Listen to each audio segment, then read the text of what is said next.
మన deputy CM Pawan Kalyan గారు sir, మీకు ఒక దండం సార్. కింద ఫోటో చూస్తున్నారు కదా, కళ్యాణ్ గారు అంటే తిరుపతి ఘటనలో కొన్ని తొక్కిసలాటలో కొంతమంది గాయపడ్డారు, హాస్పిటల్కి చూడ్డానికి వెళ్ళారు కళ్యాణ్ గారు.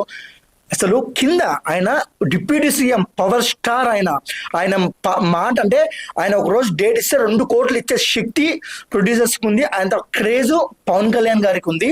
సో అలాంటి వ్యక్తి మోకాల మీద కింద కూర్చొని కొంతమందికి అయితే తప్పు అయిపోయింది, మాదే తప్పు అని అంటే సారీ కూడా చెప్పారు. సార్, అసలు ఎవరికి ఇంత మెచ్యూరిటీ ఉంటుందండి?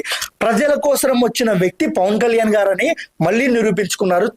ఒకవేళ తప్పు జరిగితే సారీ చెప్పడానికి వెనుకాడరు. ఒకవేళ తప్పు వాళ్ళ పార్టీ వాళ్ళు చేసినా వాళ్ళని తీసి పాడేయడానికి అయితే వెనుకాడని అయితే మనకు ఇంకా క్లారిటీగా తెలుస్తుంది. ఒకటే మాట, కళ్యాణ్ గారు ఇది చేస్తున్నారు, అది చేస్తున్నారు. కళ్యాణ్ గారు విమర్శించే వాళ్ళకు ఈ యొక్క విజువల్స్, యొక్క ఫోటో చూపిస్తే చాలా అయితే నా అభిప్రాయము. ఒకటే మాట, ఏపీ భవిష్యత్తును మార్చే శక్తి మన డిప్యూటీ సీఎం కళ్యాణ్ గారికి ఉంది. నా దృష్టిలో ఆయన డిప్యూటీ సీఎం అనడం కన్నా ఆయన ఒక అంటే ప్రజల మనసుల్లో ఆయన ఒక ప్రధానమంత్రి ఏంటండి, ఆయన దేవుడు అండి.